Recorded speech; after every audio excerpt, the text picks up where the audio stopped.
Back to Besa starts right now on Fox 13. Welcome to another episode of Back to Besa. I'm your host, Besa Gordon, and this is the last Saturday of National Poetry Month. And I wanted to highlight some dope poets here in the greater Seattle area. So today, we will hear 3 poems from 3 different poets, plus we even get advice on how to write your first poem. Of course, that's only one part of the show. So while you grab your snacks, let's talk about what we're getting into today. This week on Back to Besa, we talk spring fashion trends with my stylist, Akia Ronai. We uplift the Northside Step Team as they get ready for the 2024 West Coast National Youth Step Show competition in Vegas. We get a look at the new Seattle Storm Center for Basketball Performance Practice Facility. We learn how to write your first poem with Converge Media producer and poet Acacia Salisbury. We see poetry performances by Ebo Barton, Rhea Melina, and Joel Duran. Plus, we even pull up on my dad for Bring Your Kids to Work Day. And of course, we have events to know about. Up first, it's all about the Seattle Storm. And no, I am not talking about the weather. Just in time for the start of a brand new WNBA season, the Seattle Storm unveiled their new Center for Basketball Performance Practice Facility in Inner Bay. A new home for our Storm players so they no longer have to occupy the Seattle Pacific University courts for their practices. The center provides the Storm 2 brand new courts, a strength training room, and options for recovery and health and wellness suite, and aquatic center. Belinda Garcia and Matthew Bermudez of Drip Media recently stopped by for a tour of the new facility, and while there, caught up with Seattle Storm head coach Noel Quinn and Seattle Storm guard Joel Lloyd. Let's take a tour of the Seattle Storm Center for Basketball Performance.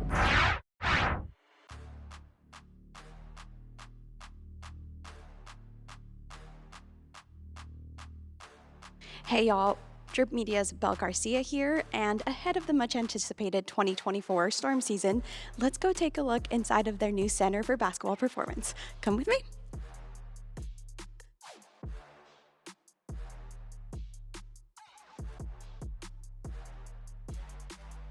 The idea of the 3-on-3 courts out there and it just being kind of a street hoop vibe, is that going to unlock like another competitiveness in you guys? I don't know. I mean, I grew up playing at the parks. I don't know how everyone grew up, so to me, that's just normal. I'm also looking out there trying to make sure we have room for some pickleball courts. We play that a lot in the morning. So, yeah, I mean, it's cool. I mean, they do a really good job for 3-on-3 here in Seattle. So that's been a focus for our staff and our ownership for the last 3-4 years now, making sure we have a solid 3-on-3 team. And so they do a really good job with that. So it's pretty cool to have that street ball vibes coming in here. But that's like the foundation of basketball. And we see athletes just kind of put their personality in the lockers. Mm-hmm. What are you most excited to put in your locker? My shoes. I have a lot of them, so I think it's the root of that is my shoes.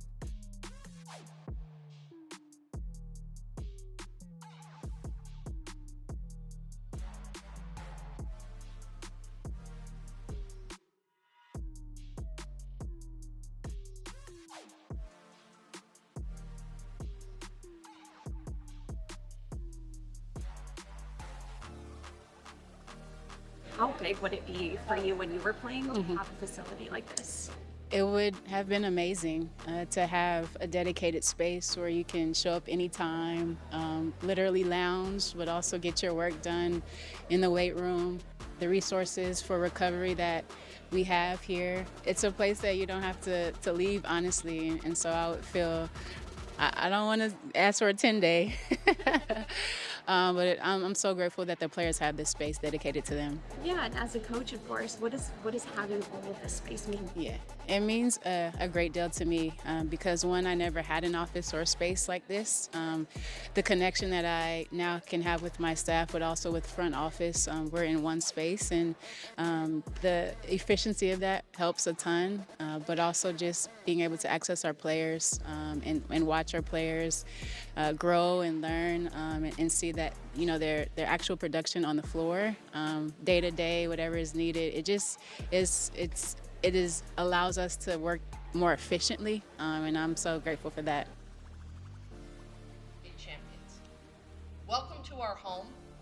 Thank you for coming. I'll leave it at that.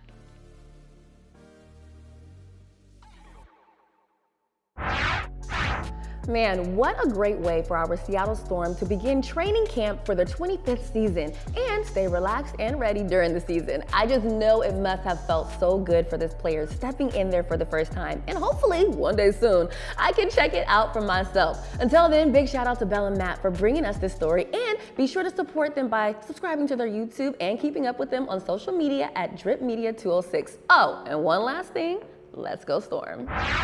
Growing up, poetry was always a way for me to get my thoughts out because as an only child, I didn't have brothers and sisters to talk to, but I did always have a pen and paper. With April being National Poetry Month, I wanted to take some time to shed light on some dope poets from right here in the greater Seattle area.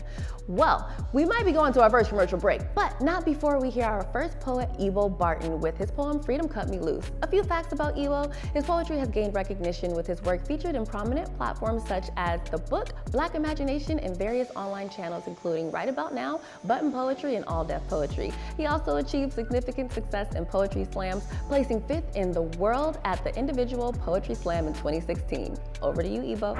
Hello, my name is Ebo Barton. This poem is titled Freedom Cut Me Loose. It's inspired by Beyonce. I hope you heard of her.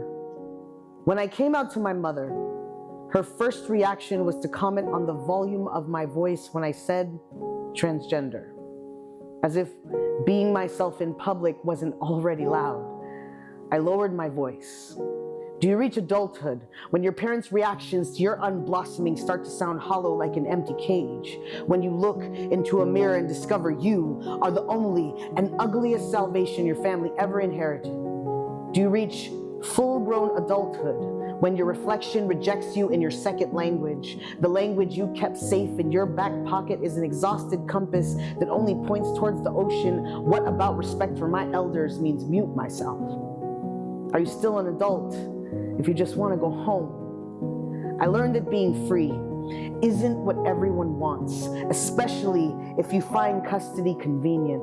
And I know that you think my gender makes you angry, that your Jesus did not die for this, but the truth is, my gender binds you to fear, uncovers your discomfort from seeing the rapture of my reach, these bare wrists. What about my freedom scares you? I named myself Ebo to worship the slave rebellion that drowned their captors, rose into the sky, turned into birds, and flew back home. Why would you deny me this worship? Why would you keep this story trapped in a book? And don't mistake me for fearless. It's taken me a whole lifetime to get back home, but I'm still willing to come back for you if you want to come. Jaden Smith's skirt, Billy Porter's entire wardrobe, Lizzo's exposed thong, Monroe Bergdorf's middle finger, Zaya Wade, Harriet Tubman, my beard, my pronouns, my lips blossoming on a shoulder blade. We are the efflorescence of eternal emancipation. Come with us. Before I leave, tell my mother I've uninstalled the whisper in my authentic. And if you don't want to untie the knots of shame, trying to convince you compromises the wind, cradling my wings, so stay in bliss. But ask yourself, are you free? Are you conditioned to this captivity? Whatever the answer is, please let me live. I just want to go home.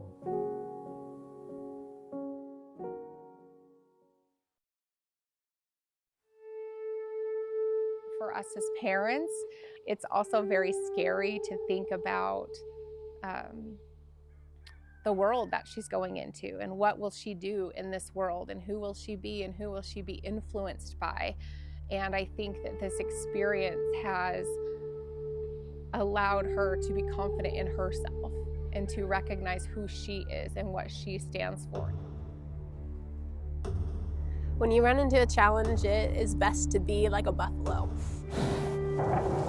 When they see a storm coming, they don't run from it. They go headfirst into it.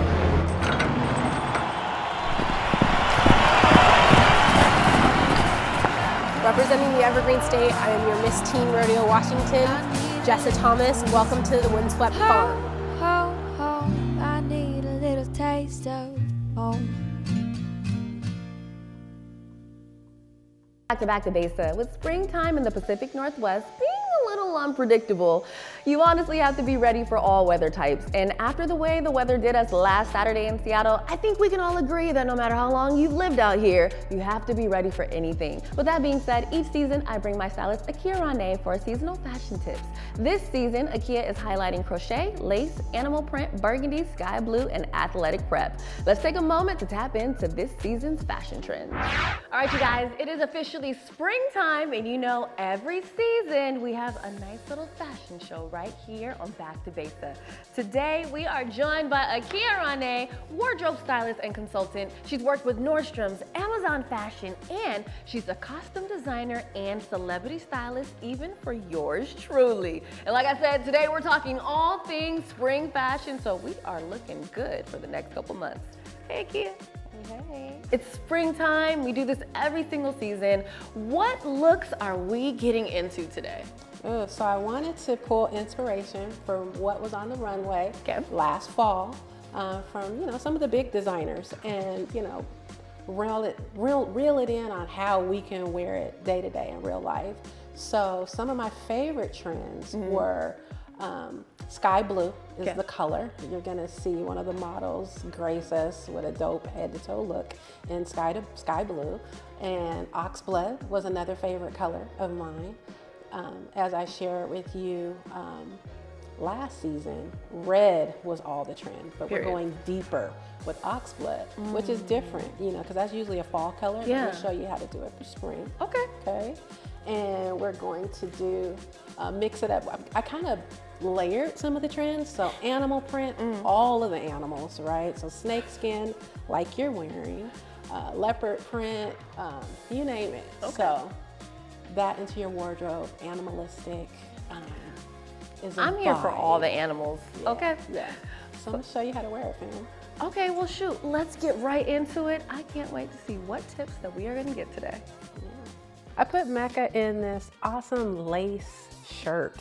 I wanted to see soft and strength. I love seeing him in this piece that, is a little out of the box, but I wanted to style in a way that men would feel inspired. Yeah. To put in lace. It's not just for women, right?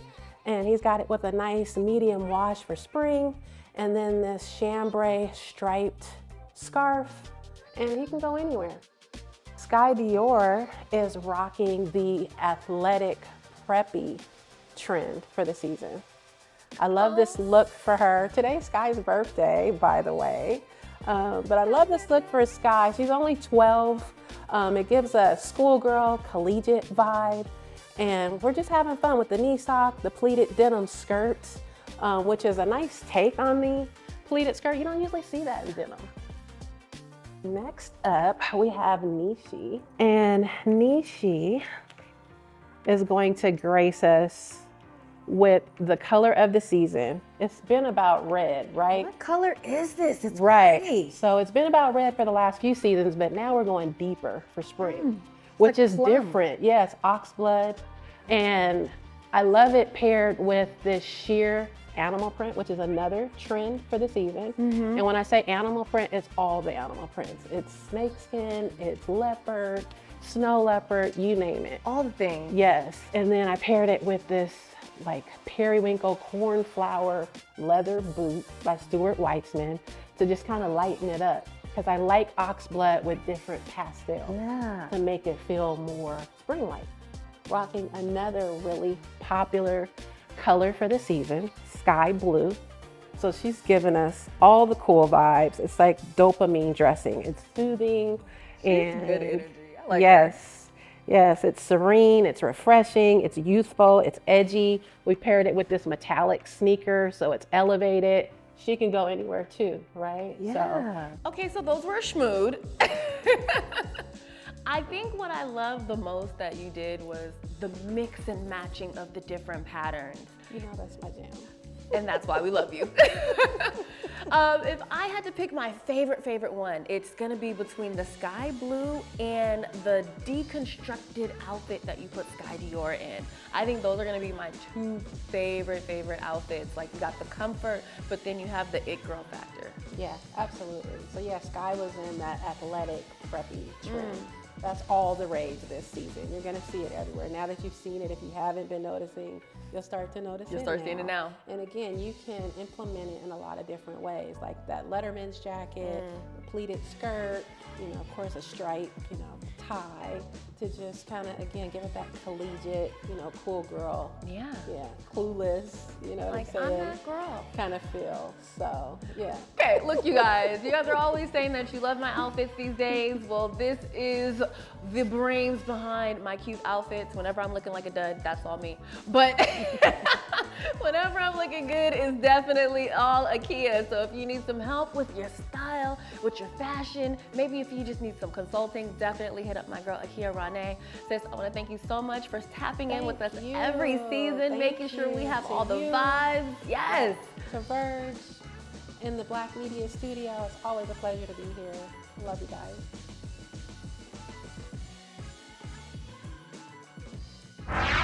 I kid you not, the sky blue fit is something you can definitely count me in for, but I also like the layered look and the blood tone jacket. Dude, these are all amazing trends you can have in your wardrobe and be ready for just about anything the PNW tosses at you this spring season while still looking good, which is the point, right? Big shout out to our wonderful models, Mecca Amen, Sky Dior, Gario, and Nishi. Also, be sure to tap in with Akia if you need style consulting by visiting her website at akiaronai.com. It's all the time for another commercial break, but not before we tap in with another poet from the Seattle area you should know about. Her name is Rhea Melina, and she's a multi-ethnic poet, parent, and teacher who lives in Seattle. She has been writing and putting out poetry since the early 2000s. Her most recent chapbook, A Place to Put Things, is available at adequatedfuture.com. Let's check out Rhea's performance of her poem, Pulling Down God Is Easy. My name is Rhea Melina, and this poem is called Pulling Down God Is Easy. It's been with me for many years, and it just keeps changing with me. So here we go. So conditioned to war, I say peace, they say don't take sides. Okay, but don't wait till my death to bring me a big bouquet, because beating hearts deserve romance, every last one of them. And pulling down God is easy.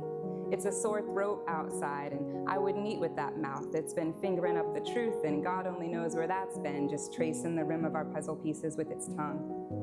Transparent gods, they blur into each other, paint themselves into the mountains. I could never fake a sunset to you, love. There's no hiding the evidence of slaughtering the day. Jesus, what year is it?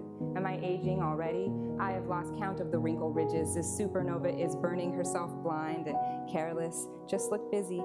Just look busy. It's all so easy when your head's been taken as compensation for secrets held under the water for far too long. We can all read the text within the bubbles. Just press the phones to our chests. This heartless nation marches for you and you. This heartless nation marches.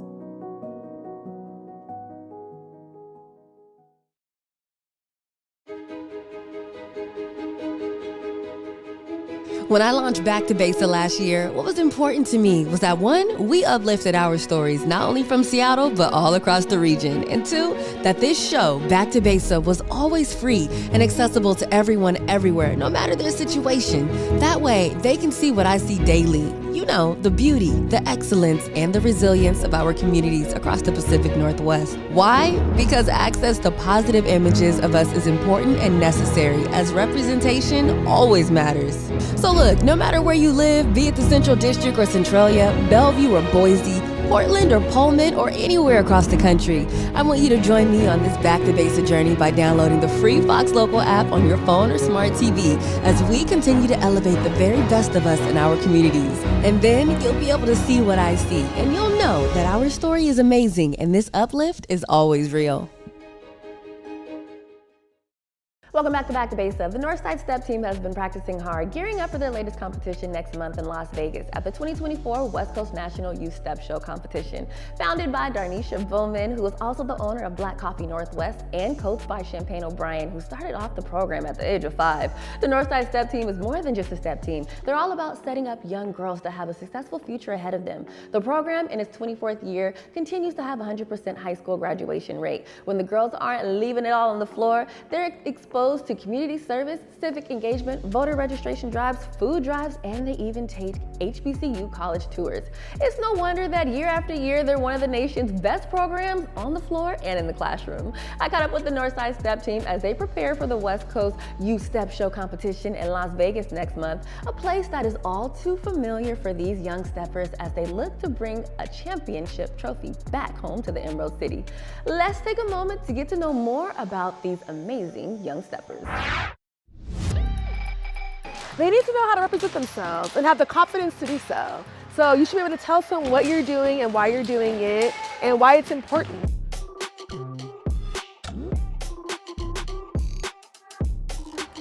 Today we're practicing for our competition in May. It's been amazing learning all the little things about everyone that I've been competing with. So I'm excited. This is our 24th competition season, so we are very excited about that. We are preparing for the Northwest Naturals Step Show that's coming up in April, and then we're also preparing for the West Coast Nationals, which we travel to Las Vegas to compete with step teams across the West Coast. So we're the only ones that come from Washington, and we show up and show out every single time. I don't even know, like, step, it's just a whole nother thing for me. Like, I get excited knowing I got practice at 11 a.m. in the morning. I'm like, okay, let's go. When can I get to practice? Like, this has been the place where I go when I have the worst week of my life, and I'd get here and be like, I'm home, safe spot.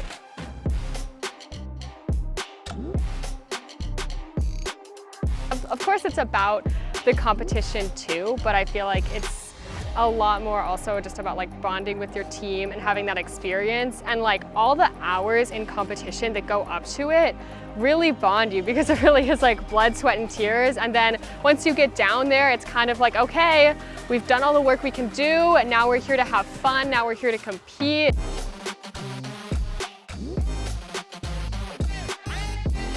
For me to just be with my sisters and just have a bond, and that it's basically like a language. Like, it's a language that only we know and we can communicate through it. I love to showcase stepping. I've been stepping pretty much my whole life. Started as a young child, and it's our culture and our heritage, and it's an artistic way for us to showcase who we are.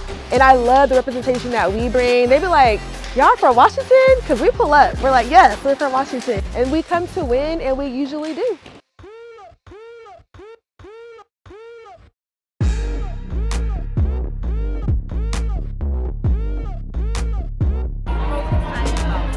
Competition to see if we win first place, because last year we went to Oakland and won second place, so we're here to bring the trophy home. Everyone is nervous at one point, and once you get the hang of it, because everyone's going to be there by your side helping you step by step, you're gonna get through it.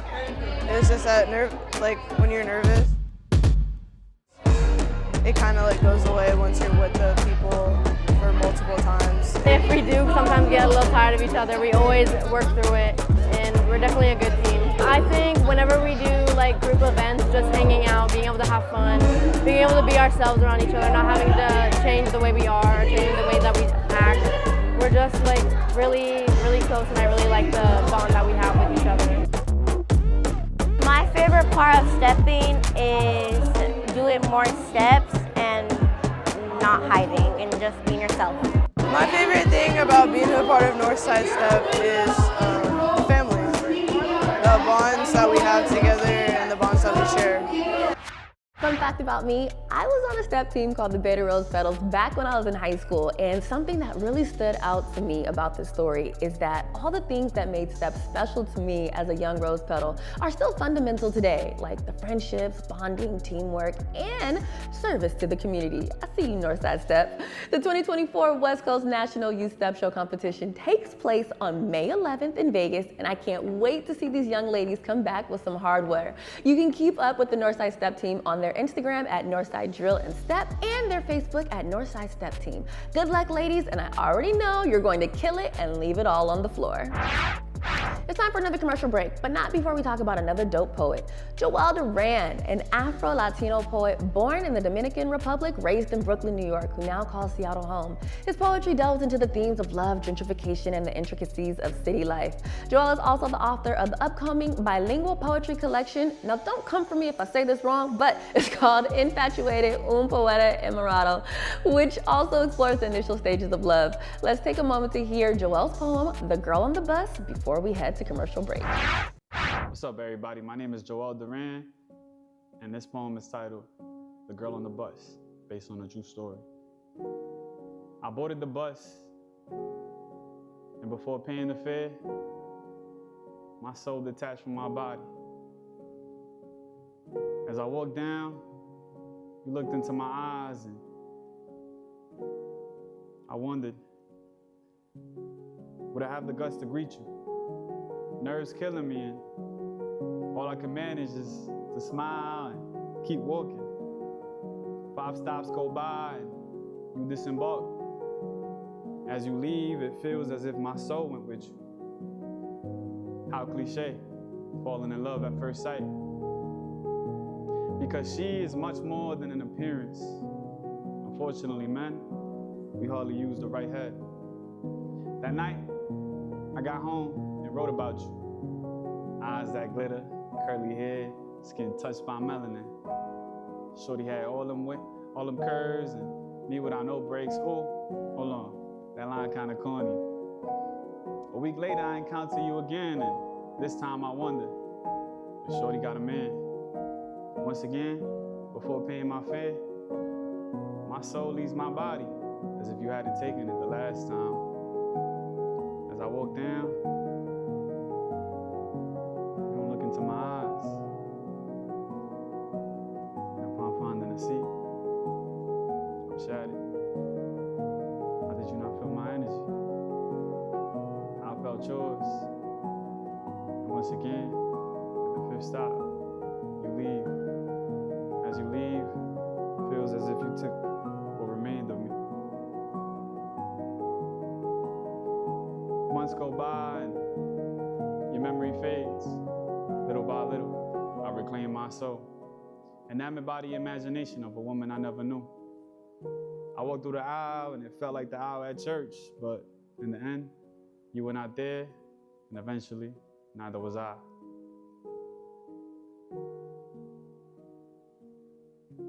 You know, I thought about it. I started taking the train to work. That's how serious it was. I took the train. But you know, God loves jokes, because a week later, there was you, the girl on the bus.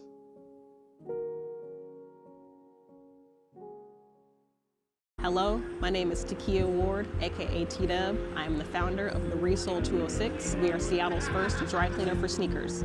We specialize in cleaning, restoring, and customizing services here in the Central District of Seattle, Washington. On March 7th, we suffered a break-in at our shop, with over 25 pairs of shoes being taken and $15,000 in immediate losses. It has completely devastated our business and definitely sent us for a loop. We are fortunate and grateful that our community has been behind us every step of the way. And we are hopeful that support will continue as we recover from this devastating loss. The Central District has always been the cornerstone for Black and Brown entrepreneurship, and it's this neighborhood that inspired me to open the Resole 206. The connection between residents and retail has always been one that I've truly appreciated. However, it appears lately that we've lost touch with one another, leading to some unfortunate events. To that, I say no more.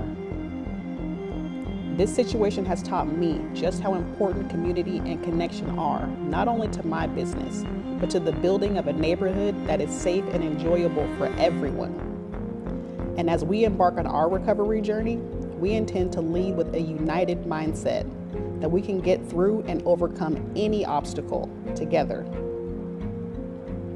I want to thank everyone for their messages of encouragement. I want to thank my family and friends for being by my side, Converge Media for the unwavering uplift, and I want to thank my customers for their continued business and support.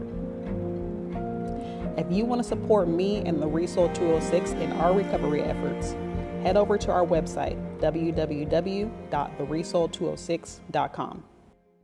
Welcome back to Besa. I'm your host, Besa Gordon. I hope you've enjoyed the poems by Ebo, Rhea, and Joel as much as I have as we celebrate the final days of National Poetry Month. Now, clearly, these three poets are all well-seasoned, but what about those of you out there who are interested in writing poetry for the first time? Well, don't worry, I've got you covered. I sat down with Converge Media producer and poet Acacia Salisbury, who has been putting pen to paper since the age of 7 when her grandmother took her to see internationally acclaimed poet and writer Maya Angelou. During our conversation, we discussed the roots of National Poetry Month, how she fell in love with poetry, the Seattle poetry scene, and how to go about writing a poem a day. Here is Acacia giving me some tips on how to get your first poem started. Let's check it out. You know, since we're talking about one of the challenges for Poetry Month is to write a poem a day. Yeah. Do you have any advice on how someone could get that first poem started? If they're like, you know what, I've never wrote a poem before, I don't know where to start, like. Yeah, I think like when people think of form, they think form's really, really intimidating because there's so many, and oftentimes the instruction for form can be really academic. But I think that like trying to choose a form to write in can be really, really helpful because the directions are already kind of there. Yeah. And that can be a really great way to start. The other way I think that you can kind of go about it is like, rather than making it your goal to write a complete poem every day, make it your goal to write every day. There are very few people who have the practice of writing. And I think the thing about writing and poetry is that like, the more you do it, the more the muses will come to you. It's really hard when you haven't written in a long time to like really hit the magic or get those like amazing lines.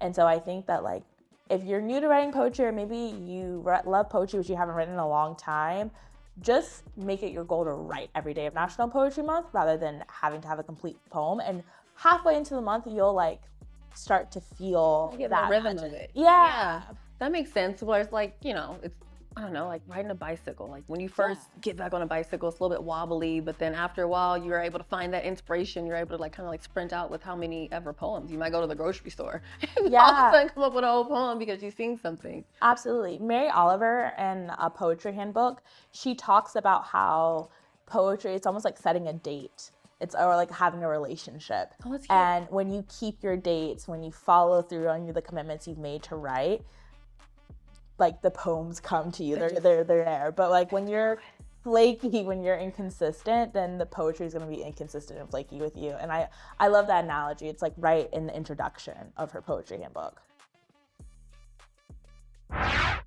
Thanks, Acacia. Now for me, one of the beautiful things about the poetry process is that I'm able to get thoughts out of my head in my own special way without even having to say my poems out loud. But for others like the poets we highlighted today, they share their poetry with the world. My full interview with Acacia is about 20 minutes. We talk about the history of poetry, how she fell in love with poetry, and we even talk about some of her favorite poets.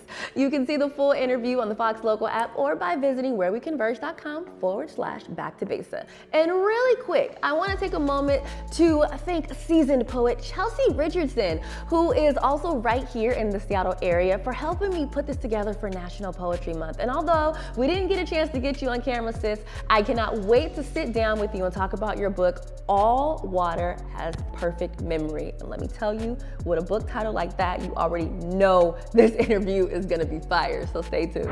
Anywho, guys, we're off to another commercial break, but when we come back, we head to Fife, Washington to Rite In The Rain headquarters, which is, believe it or not, where my dad works, and we went for Bring Your Kids to Work Day. Of course, you're watching Back to Besa. Welcome back to Besa. The annual Take Your Kids to Work Day occurs on the 4th Thursday in April, and it's a day when kids get to see where their parents work and what they actually do on a day-to-day. Growing up, I always went to work with my mom and my aunt, but I never got a chance to go to work with my dad since he lived all the way out in Tacoma. Well, that all changed when I finally got to pull up on my old man earlier this week to see what he does at work on a day-to-day.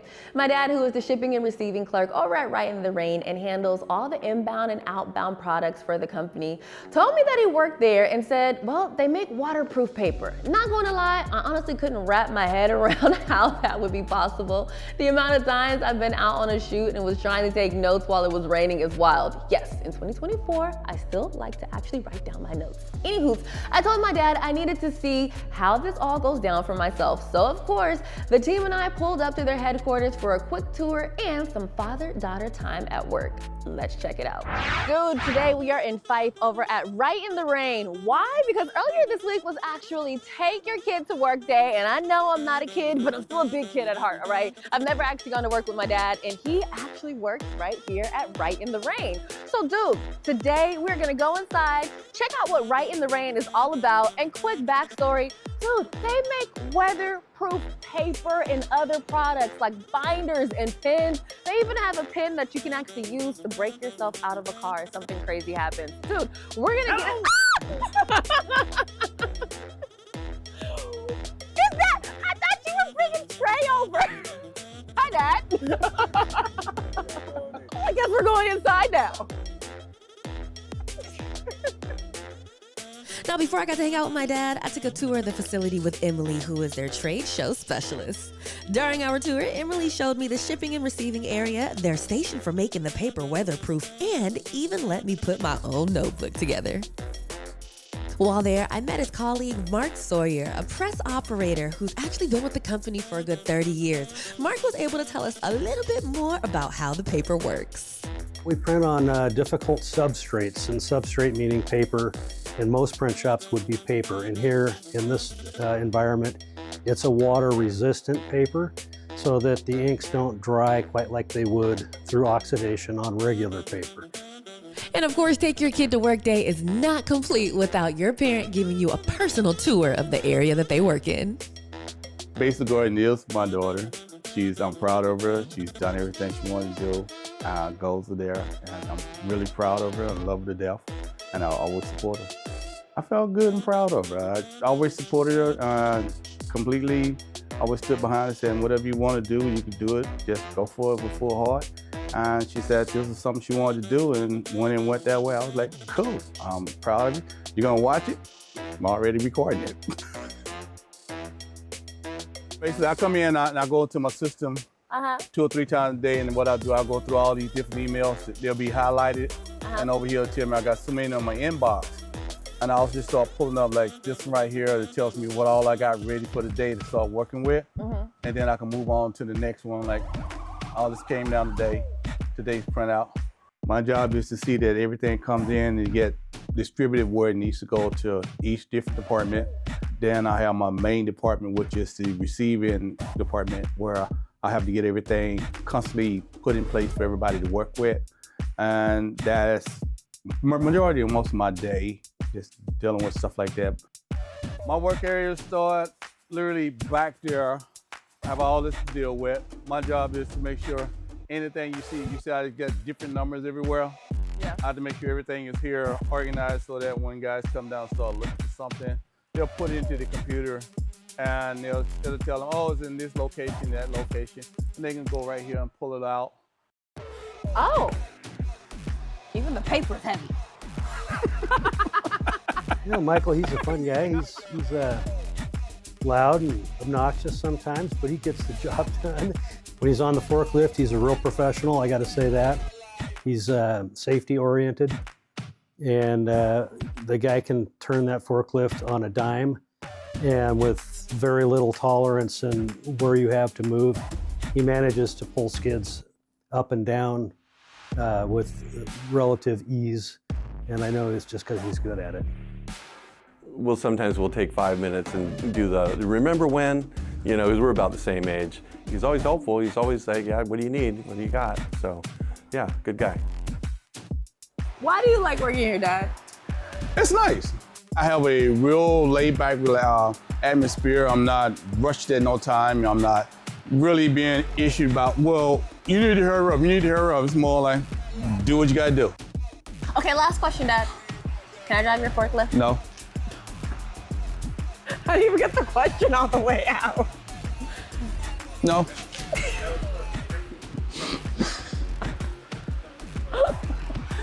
Well, Dad, shoot, I want to thank you for letting me, at the big age of, 34, come to your job and literally disrupt everything for the day. But it was fun, right? I'm sure my coworkers all enjoyed having you here. I'll hear about it the rest of the week. Good. Give y'all something to talk about. Is that a bad thing? No. Oh, all right. Anywho, y'all, look, I'm gonna let my dad get back to work. Hopefully we didn't mess up too much around here.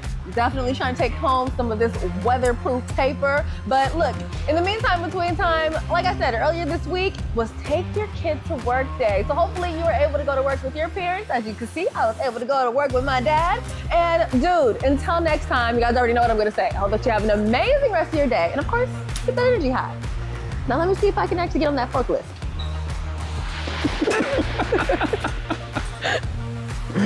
No. No.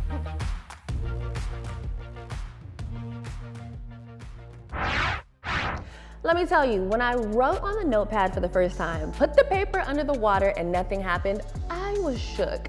Never have I seen paper do anything like that. And like I said, there are plenty of times when I'm out and I need to jot down a note, and sometimes the rain is like, meh, you don't need those notes.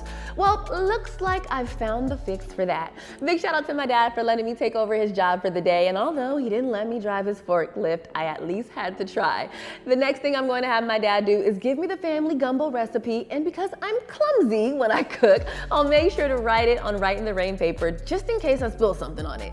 Anywho, to learn more about Rite In The Rain and their products, head on over to writeintherain.com. We're off to another commercial break, but when we come back, it's time for events to know about.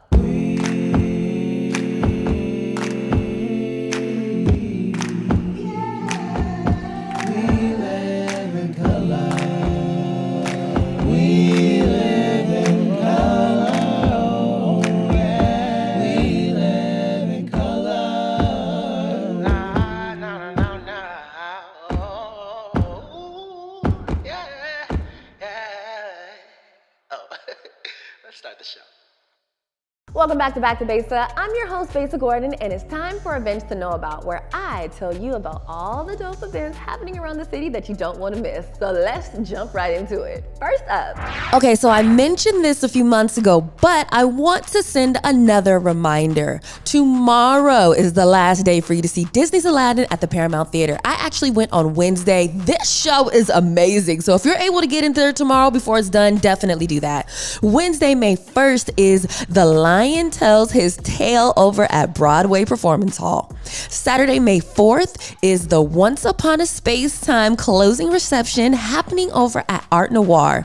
Now, Saturday, May 11th is Mommy and Me paint session over at K Paint Joint. Look, I've never done a Mommy and Me paint session, but dude, I actually might have to have my mom pull up with me for that one. Saturday, May 11th is also the 16th annual Flower Festival over at 85 Pike Street. Friday, May 17th, Lil Wayne is performing over at the Tacoma Dome, and I also told you about that a few months ago, but might as well remind you being that it's coming up. Now, Wednesday, May 22nd is Taste of Burien. Sunday, May 28th is the Skyway Farmers Market and Bazaar over at King County Fire District 20. Friday, May 31st is the Team Paint Party over at K Paint Joints. And if you haven't noticed, K Paint Joint, aka K the Paint Lady, dude, she has all of the dope paint events, so you definitely want to keep up with her. And lastly, Sunday, July 21st, I know this is a few months away, but might as well get ready for it, okay? The Roots are performing at the Woodland Park Zoo for Zoo Tunes. That's it for this week's Events to Know About. Hopefully you found something dope to do around the city. And of course, if you have an event that I should know about, send me an email at backtobesa@whereweconverge.com. Now, we're off to our last commercial break, but when we come back, it's time for Affirmation of the Week. Welcome back to Besa. If you're new here, each week we like to end the show with an affirmation, quote, or mantra. This week's affirmation is, as I grow more connected to myself and my soul, my life's purpose becomes more and more clear to me. This particular quote and affirmation really stood out to me because over the last few months, I've really been also reshaping my purpose, really figuring out what mark do I want to make on this world and why. And I think once you really have that purpose and that proper why, it makes it so much easier for you to go into the right directions. It makes it so much easier for you to be like, you know what? I I don't really want to do that because it doesn't really align with what I have going on. It doesn't really match up with my purpose. And also, let's be honest, when you actually have a purpose in life and a why and a direction that you're going towards, you will get your butt up in the morning, okay? Yeah, it feels nice to be in bed, but as I can't remember who said it, but it's an amazing motivational speaker, and he was like, y'all like to sleep too much. You have a goal. You got to get things going. You can't sleep in. But the thing is, if you don't have that goal, that means that you don't have that purpose, which also makes it to where you don't necessarily have that drive and fire to keep going. So look, I know it might be the end of National Poetry Month in the next couple days, but maybe take some time to use some of those tips that Acacia gave you. Write a poem about your purpose. Write a poem about finding your why and doing what you love. And then next time that you want to sleep in, because trust me, there are days that I want to sleep in a little bit too, you actually might just throw those covers off, get up, because you already know that purpose is waiting for you on the other side of that door. The bedroom door at that. Now that's it for this week's episode of Back to Besa. I hope you enjoyed this week's show. Of course, if you have anything you want me to know about, shoot me an email at backtobesa@whereweconverge.com. And until next week, I want to thank you all for your support of Back to Besa. And as usual, have an amazing rest of your day. And of course, keep that energy high. She go to college. She did all the goals she wanted to do that way. Because I've always been on her for educational wise. I said, education is your biggest forepaw in my lifestyle. You don't have time to be out here wanting to rip and run and be like some of your knothead friends, got babies already, still in junior high school almost, having babies, and don't do like them. Finish up, make your goal, and all those other things. You want to have a family, you can do it later on in life, and you'll be more successful and more proud of yourself. And she did all those goals. Besa Gordon is my daughter. I'm proud of her. She's done everything she wanted to do. Goals are there, and I'm really proud of her and love her to death, and I'll always support her. Don't ever drop your head. Keep driving and striving for what you want to do. You'll make it.